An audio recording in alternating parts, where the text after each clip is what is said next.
বিসমিল্লাহির রহমানির রহিম। আসছি রহিম মেটাল জামে মসজিদে এবার নামাজ পড়তে। সেই ফাঁকে কবরস্থানে আসলাম। শত শত কবর,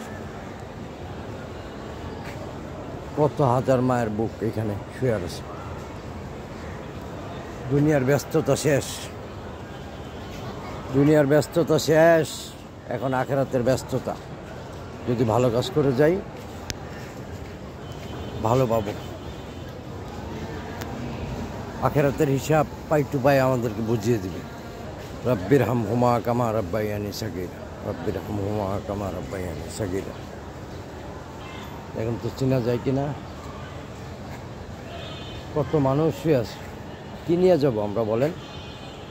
আখিরাতের কিছু পুঁজি যদি না করি, এতিমের মতো শুয়ে থাকতে হবে কবরে।